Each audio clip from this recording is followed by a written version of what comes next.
Tout le monde, je suis là pour lire le texte à propos de Cheikh Ahmadou Bamba. L'exil de Cheikh Ahmadou Bamba. Résistance spirituelle et contexte colonial au Sénégal. Grande 1.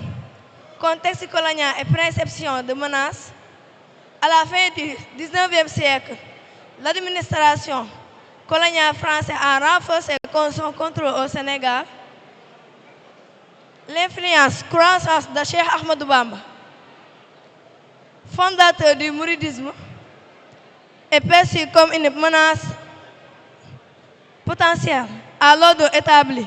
Son autorité religieuse et la instruction d'une communauté disciplinée sont interprétées comme une forme d'autorité. Est-ce que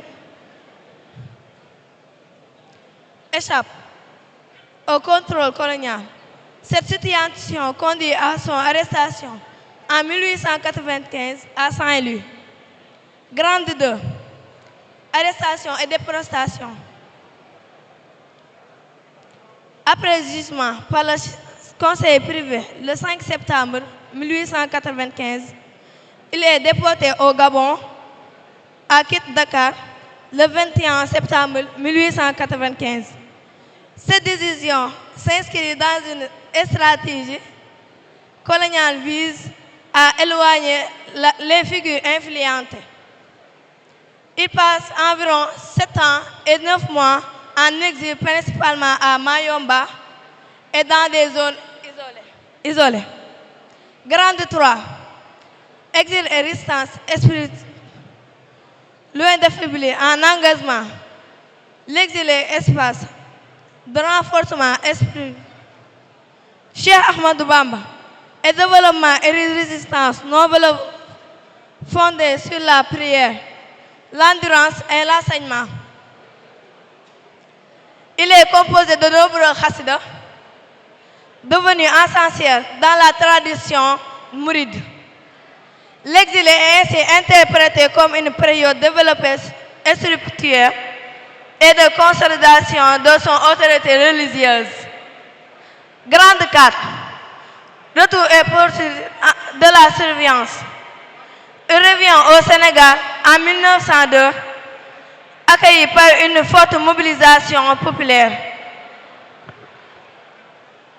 Malgré cela, les autorités coloniales maintenant leur surveillance.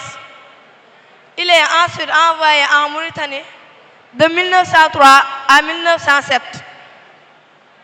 Puis placé sous résidence surveillance au Sénégal. Résultant la présence du contrôle colonial, le Grand Magal de Touba, petit 1, mémoire d'un événement historique. Le Grand Magal de Touba, mémoire le départ en exil de Cheikh Ahmadou Bamba. Il est devenu un symbole majeur de la mémoire mouride et de la résistance spirituelle. Petit 2. Dimension réaliseuse sociale. Le Magal est un moment de rassemblement religieux fondé sur la reconnaissance de l'épreuve que sous l'élévation spirituelle. Il valorise la patience, la foi et la réalisme collective. Petit 3. Synthèse. La patience, la foi et la confiance en Allah transforment l'épreuve en victoire. Jërëjëf Serigne Touba jaaraam Maam Cheikh Ibrahima Fall Lamp Baabul Muridiina. jërë ngeen jëf kontaan nañu lool bu baax a baax.